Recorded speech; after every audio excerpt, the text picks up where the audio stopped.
Okay guys, so what we're looking at here is a skin model. There's really two main layers to skin. We have the epidermis and the dermis. The epidermis is the epithelial layer of skin. The dermis is the connective tissue layer of skin. Okay, and below the dermis we have subcutaneous tissue. This is technically not part of skin, but it's nearby, so we talk about it. Now, the subcutaneous tissue is also called hypodermis, because hypo means below. So it's all this yellow layer here below the dermis, hence the name hypodermis. Okay? So what we're going to do next is basically go through some of the different layers and structures on this model. So we're going to start here with the epidermis, where it's showing 5 layers here in the epidermis. Now, not 5 cell layers, but 5 types of layers. So number 5 here is our deepest layer of the epidermis. And this one's called stratum basale or stratum germinativum. This is called the germinating layer because it has a lot of stem cells that give rise to the rest of the epidermis. Number 4 is the next layer up. This one's called stratum spinosum. And in this layer, the keratinocytes start to make a lot of what's called pre-keratin, and they start to get ready to become keratinized.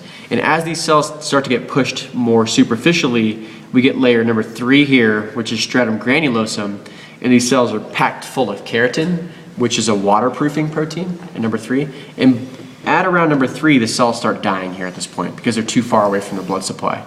So at layer number 2, the white layer here, it's called stratum lucidum because lucidum means clear. So in this particular layer, stratum lucidum is only found in thick skin, okay, or non-hairy skin. And then number 1 here is stratum corneum, which is typically the thickest of your epidermis, and it's made of many layers of dead keratinocytes. That's also the most superficial epidermal layer. So if we review those, you guys, stratum basale, stratum granulosum, stratum basale, stratum spinosum, stratum granulosum, stratum lucidum, stratum corneum. That's epidermis. Now the main cell type of the epidermis is the keratinocyte, but you will find some melanocytes and tactile cells in the stratum basale. Now for the dermis, there's 2 main sublayers within that.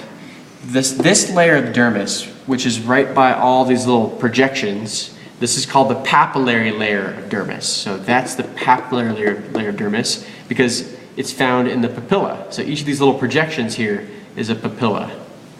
Now deep to the dermal papilla or papillary layer, we have the reticular layer of the dermis. This is going to form the deep 80% of the dermis, and it's made of dense, irregular connective tissue. So it actually kind of provides some structure to the skin in that sense. Now in the papillary layer, that's actually made of loose areolar connective tissue, which can help nourish this growing epidermal layer. Okay. Now if we look at the subcutaneous tissue here, now it's not technically part of skin, but there are some structures in here that are on our list. All the yellow material here is adipose tissue or fat tissue, and that's going to be really abundant there in subcutaneous tissue. Now it's in the subcutaneous tissue we're going to find a lot of our larger blood vessels and nerves. So the red vessel here is showing an oxygenated vessel, which in the skin is an artery. And then this blue one here is showing a deoxygenated vessel, which in the skin here is a vein. Okay. What we can also see nearby, this is actually a sweat gland, number 22. Now, down here in this bulbous part of the sweat gland, you're going to have a glandular epithelium that actually gives rise to your sweat. Now, with this particular gland, this one's called a merocrine sweat gland, also called an eccrine sweat gland. And it has a duct that goes up through the dermis, through the epidermis, and then empties onto the surface of your skin here at a pore. Okay. Now, what type of sweat these particular glands make is like the watery, salty kind of sweat. Now, these eccrine sweat glands are found especially abundant like in your palms, the soles of your feet, and your forehead. Now, another gland we can see nearby is the sebaceous gland here in 11 and 10 as well. Now, these are sebaceous glands because they're associated with a hair. And these glands make not sweat, but oil secretions.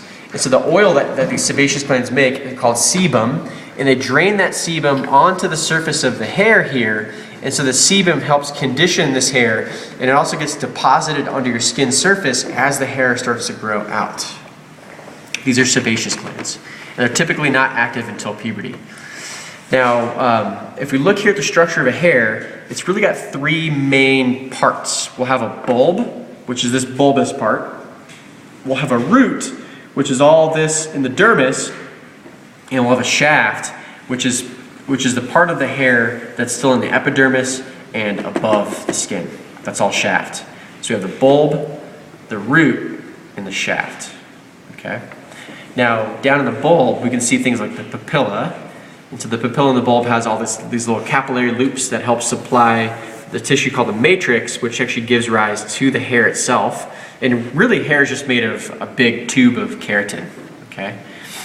Now, something else that's associated with our hair here, number 20, is called erector pilli. And erector pilli is a piece of smooth muscle that's under the control of what's known as your autonomic nervous system. So when you're excited, the smooth muscle will contract, and that'll give you goosebumps. That's called erector pilli. So it's smooth muscle. Now, some other structures we can see here in this model are basically just sensory structures. So some of the first sensory structures we can see, number 32, this one's called the Pacinian corpuscle, also called the lamellar corpuscle, and this one's involved with pressure and vibration sensation.